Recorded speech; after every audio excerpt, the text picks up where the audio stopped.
Stop. Don't sign that contract yet. I don't care about your feelings. I don't care if you love the area. I don't care if your mom grew up there. I care about one thing: your money.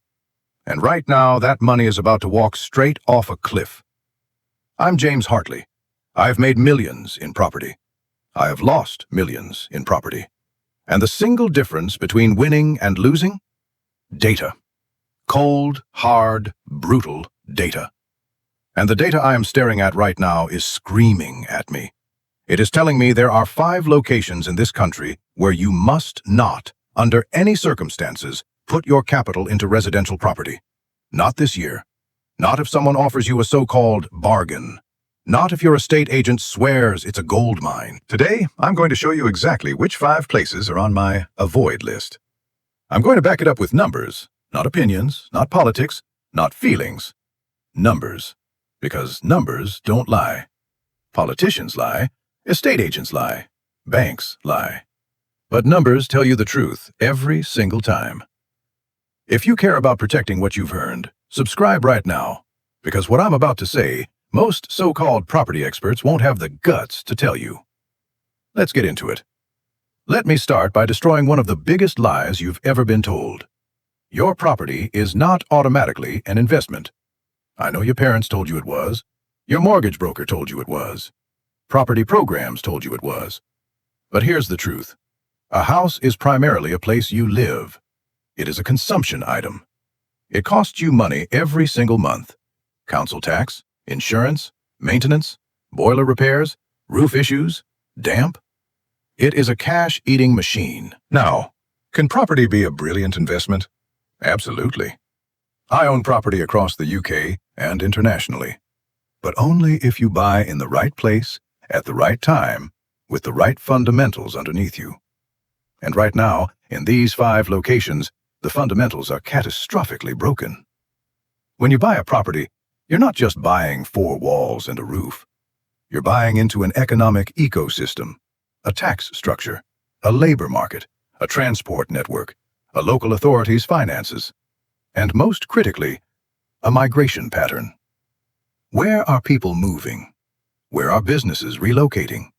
Where is money flowing? Those questions determine whether your property becomes an asset or an anchor dragging you under. Property markets move slowly, until they don't. For years, prices can look stable. Everyone thinks things are fine. But underneath, the foundations are rotting. Businesses leave, young people leave, the tax base shrinks. And then, one day, crack. When property markets break, they don't fall 10%.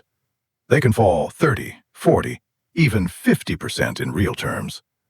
If you bought near the top, equity gone. Potentially underwater. Trapped. This is what I'm trying to save you from. I analyze every property market using 5 factors. Factor 1. Net migration. Are people moving in or moving out? Factor 2. Business activity. Are employers expanding or leaving? Factor 3.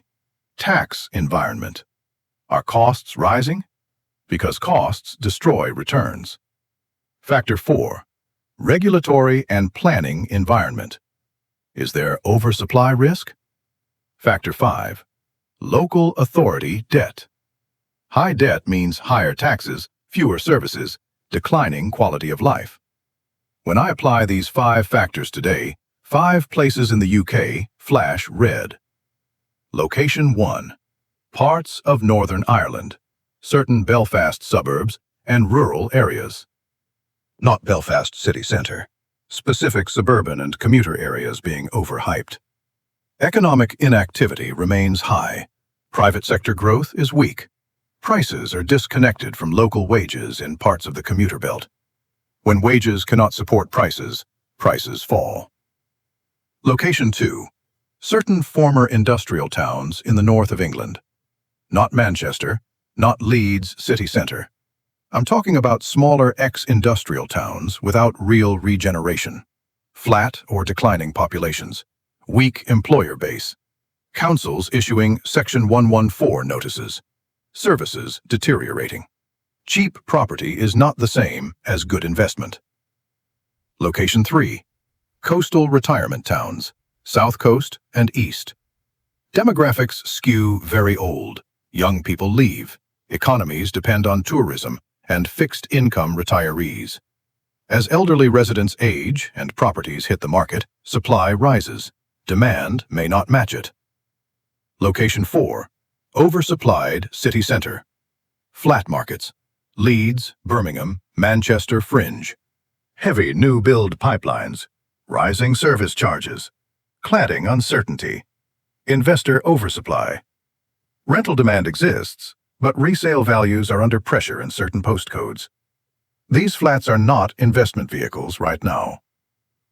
Location 5. Outer London commuter belt. Remote and hybrid work has changed the game. If you only commute once or twice a week, paying a premium for commuter belt property makes less sense. Transaction volumes are falling. Affordability is stretched. Low supply is holding prices up, not strong demand. And when forced sales increase, gravity takes over. Where should you look? Look for genuine private sector job creation, growing under 40 population, improving transport infrastructure, universities retaining graduates, strong private investment pipelines. Broadly, markets worth monitoring include parts of Edinburgh, Bristol neighborhoods, regenerating Sheffield, Plymouth, Swansea, Coventry, Derby, but always analyze street by street.